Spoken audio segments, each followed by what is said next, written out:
Hi, I'm Richard Martin. Welcome to the 1020 podcast. I'm with Dave Spencer and Johnnie Martin. Dave, tell me about yourself. What do you do? So I'm Dave. I'm from the Logical Group. So I've been with the group now for a couple of years, and we are, at our heart, we're an electrical contractor. But we built a reputation in recent years for delivering green technologies for business. Such as solar and... Yeah, so we're talking solar, EV chargers, LED lighting, anything associated with sustainability is our main core products and services. Fantastic. And Johnny, yourself? I'm Johnnie Martin. I've got a business called Office Graphics and Window Film, and we supply and install window film for UV, heating and glare, and also office graphics. We do one-piece wallpapers, signage, and the renovation of doors and reception desks. That sounds like quite trailblazing stuff. Is that... It's very varied in all the different sort of companies that we work. So at the moment, we've got projects that we're installing solar varnish on the National Air Traffic Control at Swanwick on the roofs there. Fantastic. We've got Deutsche Bank in central London. We're putting a special cloaking film on the windows there. And yeah, we get about everywhere. So it's just... Very varied. Yeah, very varied. Excellent. And I'm Richard Martin. I'm from Blue Shield Cleaning, and we clean the outside of most buildings, be it a house or a large school such as Eton College. There's not an awful lot more to say other than the fact that we clean buildings. So I think it'd be really nice to start off with asking you a little bit more about the roof film that you're doing at the moment. That sounds rather interesting. Yeah, well, we do two aspects. Excuse me. We do two aspects to the filming of roofs. You can either use a solar controlled film, or there's a new thing that's in the UK at the moment, which is it's a UV varnish, which is basically like a pigment that goes onto the glass. It dries almost like a light mirror, so it stops UV and heat going through your glazing. Oh, okay. It can be applied to the inside, and it can be applied inside or outside, depending on access is the main problem with that sort of thing. So the install is normally sort of run by whatever access is available. Now, with people like National Air Traffic Control, they have got the budget to, excuse me, they've got the budget to be able to, they netted all of the windows out underneath to make sure that for safety aspects of anything glazing going on, and they scaffolded the whole roof outside, whereas that would normally blow a budget out. And there's different ways round of filming things and actually varnishing it that you wouldn't use that for. But where their roof is so big, the job is big. So fantastic.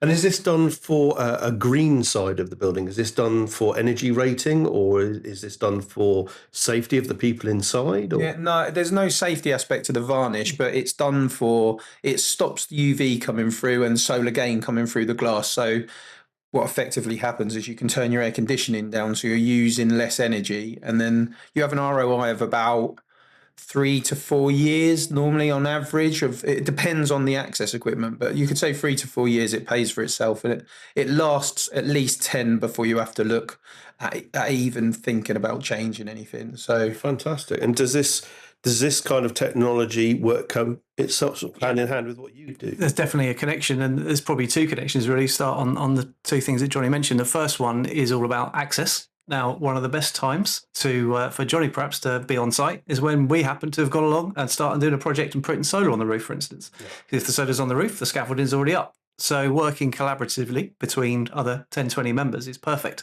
because if there's a project that we've got going on, we can talk to our customers and clients about the benefits of the work that Johnny does and start to talk, well, you've got the scaffolding up, you've got the access, you can consider this too. And I think the second thing is the energy reduction you just talked about. Of course, that's our gain. Our goal is to try and support our clients with reducing the amount of energy they use, not just to reduce cost, obviously, from an environmental point of view as well. So if we've got a specific target to support our customer because they've got a strategy in that area, then it's great because we can introduce Johnny's products and services in that instance too. So yeah, reducing energy, keeping the amount of carbon used down is of course an area we come from. But more importantly, it's collaboration with the business to make sure the project is as most efficient as possible as well.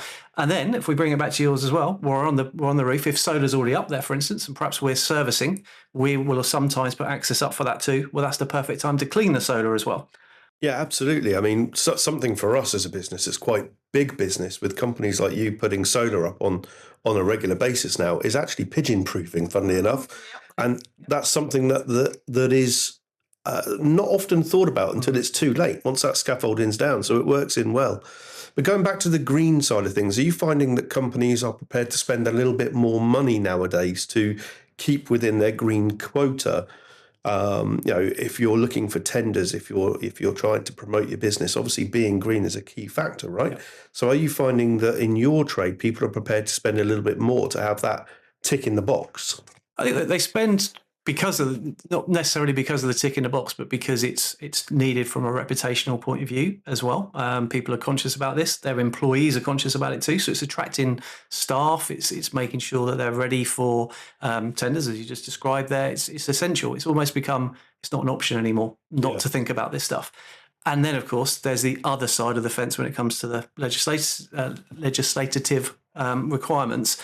There's the cost saving too. Yeah, we know we've been through a long period now where we've been spending a lot of money on energy. That's started to reduce, but then it's probably going to go back the other way again. So you've got to be prepared now for what's coming, what's changing, who knows what's coming in the future.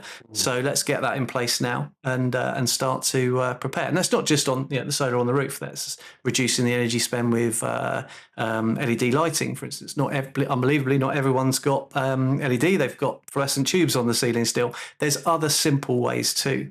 And also, it's not always necessary to put solar on the roof. We could go down just the battery storage situation. Yep. So, batteries will often complement solar. We don't always use the energy we produce at the time we're producing it. We can store that in battery and then reuse that at another time when the solar isn't producing battery. Yep. So there's so much we can do to look at an overall way of reducing, as I say, those two things. Make sure we're working and supporting the clients with their sustainable goals, but also reducing their energy as well. Funny enough, just listening to you talk there, you picked up on something that when I was a lot younger was quite a serious thing, and that was the sad disease, the daylight disease, sitting in front of a computer under fluorescent lights. And I guess with the new LED lighting and maybe the complementary internal wall coverings that you do, you almost, is there a way that you can eradicate that now? I'm not sure if there's a way you can eradicate it, but it's just making an ambient area for your staff, isn't it? It's making somewhere that it's a lot more important nowadays that places are more comfortable and just enjoyable to work. So funky graphics and stuff like that is definitely something that we put up all the time. And there's so much more involved now with graphic design and how it's put together and the actual process of what goes into it before. The thought that goes into the staff is what I think is more accountable now. But the answer to your question, 100% you can. I mean, there's actually legislation requirements within an office environment. Yeah. You've got to have a certain lux level within an environment to make sure that people are safe in that environment. Yeah.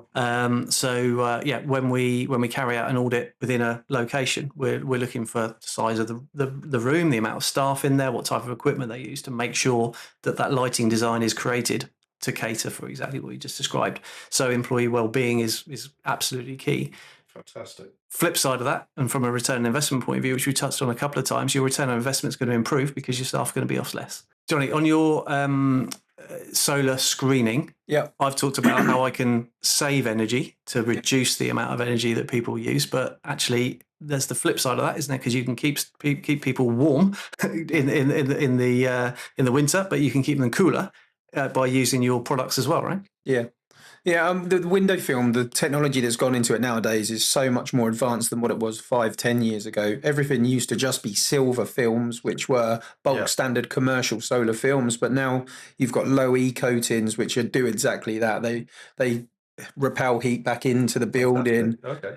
You get a certain percentage back of it, but there's films. The technology's mad. We've got a film that we put up that you can't see LCD screens through it. It's like a polarized lens. So you've got this fact that if you ever have data leakage through your offices, that's stopped with a polarized lens on your window.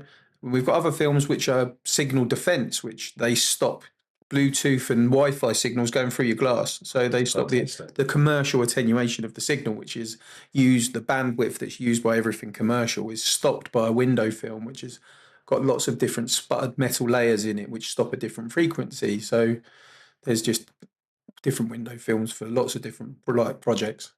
So are you finding that for somebody like yourself then with your product, because it is quite a bespoke product, and to me it's quite a new product, it's not something I know an awful lot about, do you find that it's a difficult sell to your client, or is it becoming more and more of a no-brainer, the fact that we're relying more and more on computers and technology? At the moment, the polarizing films and stuff like that, they're becoming more actually coming from architects and stuff like that. They're being specified within projects. So there's not very many people that fit it in the UK, and we're specified installers for 3 of the 4 of the suppliers in the UK. So a lot of the work we get off the back of that. But yeah, it comes to the fact now it's good. It seems to be that's what we're doing so much more of, whereas the bulk standard sort of standard solar window film is still there, but definitely everything else is growing around it.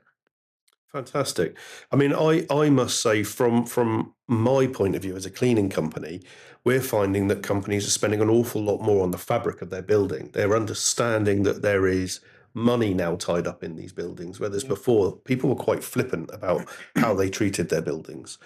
So not only are they making the inside space look nice, not only are they making it comfortable, but they're also making the outside space look a lot better. And people like walking into a clean building, and you might look at something and say, okay, it looks dirty. But actually, when you walk into a dirty building, it brings your mood down. I don't know if you've ever tried to get into your car when it's dirty, and you keep looking at your car and you keep thinking to yourself, I've got to get it cleaned, I've got to get it cleaned.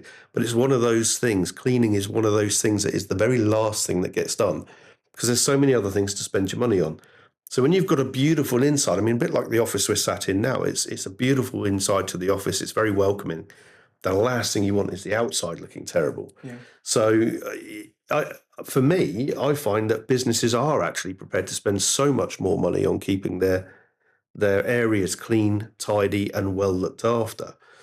It's not just about kind of just keeping it nice and reputationally. It's about protecting your assets as well, right? Absolutely. So if you rent or lease a building, then you've got a duty of care to the landlord, of course. But if you own that building, that's an asset. And what we like to explain to our clients as well is you're actually improving by enhancing the sustainable credibilities of your building. You're actually improving your asset value, not just kind of sustaining it. So especially nowadays, there's so much onus on brand image and brand awareness. And like you say, if you look at a building that it looks pristine and everything, there's so much social media and stuff like that where things are seen so much that everybody's got a camera. And 100%. And everybody's quite willing to use it nowadays as well. So, and you are right with the ease of being able to put negative feedback on platforms like Google and Facebook and things like that very quickly. It doesn't take much for somebody to walk past a building and think, that's a bit scabby. Or, to actually, as we've seen, I don't know if you've seen any of these audit sites that are popping up all over the place, peeking through windows and taking shots and drone shots. Yeah, it's quite prevalent at the moment. So things like the film that you're talking about, where a drone can't physically shoot through a window, is that's next level. That's really good. And with the brand awareness thing, we did a rollout for Marks and Spencers a couple of years ago now, but they changed they were all burgundy in their tills and everything like that. And we go in at night and we wrap them with they call it architectural vinyl for wrapping furniture and stuff like that. And we wrapped all of their tills and everything in white. So like one day they're all dark brown, dark burgundy and sort of grubby, and then you just sort them out, sand them down, prime them up, wrap them in white, and the next morning it just looks like you've come in and there's all new desks everywhere. And it's just the door wrapping thing and the reception desk is that's growing as well. With when people start realizing the products are quite new and they start trusting them for being robust. That's what it is. It's about one of the biggest questions that come back to us over the door wrapping thing is, can you rip it? Can you hit it? Can you tear it? And things like that. And it's 4 times thicker than normal vinyl, and it's got a different adhesive system. The problem is you can't get it off. It's not the fact that you can't. It's not the fact that you can. Can you knock it off? Well, you can get it off. You can get it off with a heat gun. But the fact is it's more difficult to get off than what it's to be done. So. Well, that's good. So that leads quite nicely on, actually, to we've had the biggest question that you've been asked, or that you get asked then in that case. So let's move on to the biggest question you get asked by your clients. I think at the moment it's about the cost associated with implementing this technology that everyone now needs, and there's this requirement for everyone to be seen as being sustainable. And I think for us it always starts with an audit. It always starts with, well, what have you got today? Where are you at the moment? So we are immediately ask a question back when people say, we think we need to get this because lots of people are doing it. We know it's the right thing to do. Where do we start? That's probably the question we get asked. So we can't judge that until we go and sit down, understand what their business requirements are at the moment, what their goals are, what are they trying to achieve. So the question kind of depends on where they are at that given stage. So we always start with an energy audit, and the energy audit is to look at the things I've described that we can supply. How much energy are they using? When do they use that energy? What's their current environment? And there we can overlay a design on top of it. So does that include solar? What's their strategy for their vehicle fleet, for instance? EV charging, we haven't talked about that very much, but clearly we're all starting to jump into electric vehicles now. That's starting to make a difference. Now, with that scenario, companies are gradually building their fleets up. Well, we've got to make sure they've got the connectivity and the capacity to be able to add the EVs to their building or their infrastructure. Sure. So again, we don't know the answers to the questions until we ask them some questions back, and then we can flip it around. And that just starts the ball rolling with what's available. Gain some trust, it might be solar isn't feasible to start with. It might be they're in a lease building, which means that their landlord doesn't want them to put solar on the building. So we'll go down a battery-only route, for instance, for a period of time. Take advantage of their night rate that they have on their utility bill at the moment, so they can store some energy overnight and then use that energy during the day. There's different ways of doing things, but we can't presume that that's the best solution for them until we really understand their environment, and that's the approach. Okay, so that leads me on to pretty much one final question for each of you then, and that is, you've mentioned your audit a few times. That's obviously key. So does your audit have a cost, and how long would it take on average? No, and it can be from an hour on site to what we've found sometimes they can go on for quite some time, because when you start talking and you start to collaborate with the different ideas and really get underneath the strategy, and clients get to understand you're not there just trying to put some solar on a roof because the opportunity is there to do it, and you genuinely are there to help them on that journey. The audit can go on for quite some time, but that's just because we like a cup of tea and we like to talk as well. So. Excellent. And very quickly, how would I book an audit? Just jump on the website. There's a contact form there. You can press a button. And your website is? thelogicalgroup.co.uk. Fantastic. And then over to you. I guess I need to know, how would you find out whether or not there is a need for that data? Because to me, the data film that you call it, that everybody has a need for that. Yeah. With data protection, everybody has a need for that. So if I wanted to come in and have something done, or if I wanted to find out whether or not I had a need, what would I need to do to get you on board? We would come and survey every job, and if we'd come and have a look, we come to site, check that it works, because it fits in a very specific direction. Yep. So we would come and just have a quick test. We have test cards to check that, and that's what you need, just a site survey, which we do all the time. So. And I guess that's probably going to swallow up quite a lot of your time. So it's a very typical question that you're going to get asked by clients, but is that something that you'll do free of charge? Yeah, we always do. Yeah, we always survey for free. And how would we go about booking that? Same thing with go to my website, which is officegraphics.uk, or come through the 1020 Networks website. Fantastic. In that case, Johnny, Dave, thank you very much for today. It's been an absolute wonder getting to know a little bit more about your businesses, and I think we should continue this a bit later. Thank you.